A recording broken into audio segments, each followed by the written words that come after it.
Hello everybody, it is Baldrick sodoff here, and I'm playing some Black Ops 1, and I'm using the AK-47 with extended mags and a silencer, or I should say silenced AK-47. But anyway, the topic of this video is Fraps vs Dxtory, and they are both PC recording software programs. And what you would record with them is basically just games or your desktop. Now, let's start with Fraps.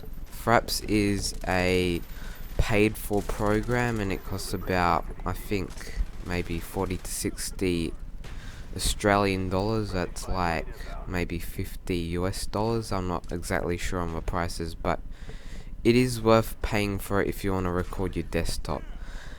And it can also record games pretty well, but it heavily depends on how good your CPU is, because mine's a quad-core i5, to be specific it's a i5 3570K, and it goes up to about 3.9 gigahertz, and that's not overclocked.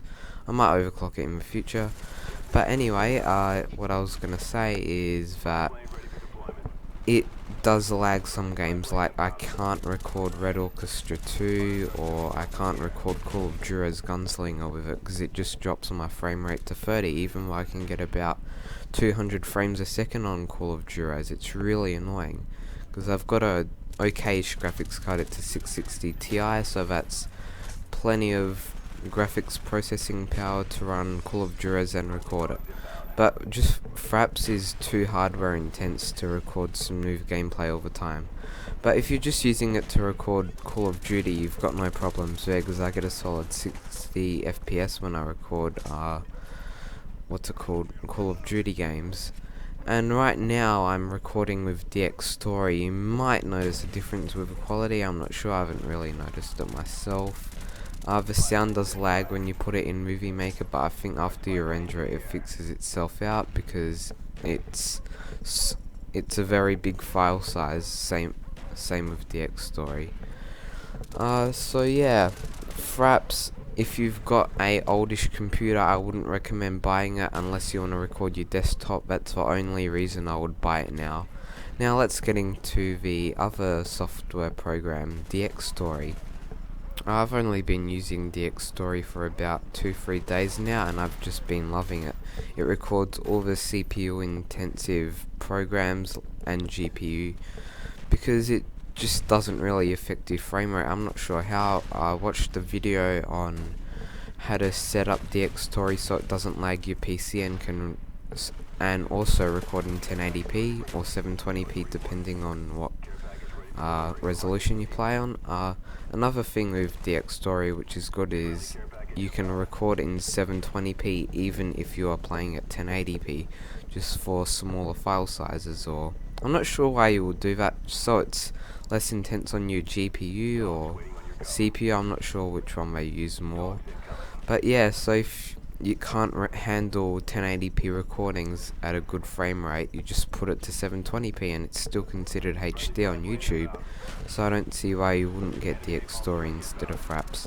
At the moment I've got both, because I've paid for them both, and I don't want to delete them if I've paid for it.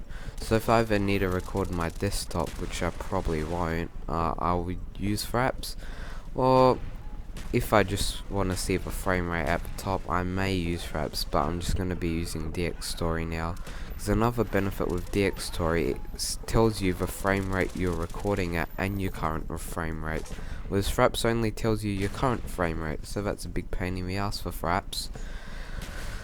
And also, the thing with Dxtory, it's a bit hard to use if you don't watch any tutorials, so that's why I would recommend watching the tutorial which I link you with, and that will explain how to use Dxtory. You can use custom video codecs. I'm not really sure what they are, but I'm sure it affects how you record it without any lag.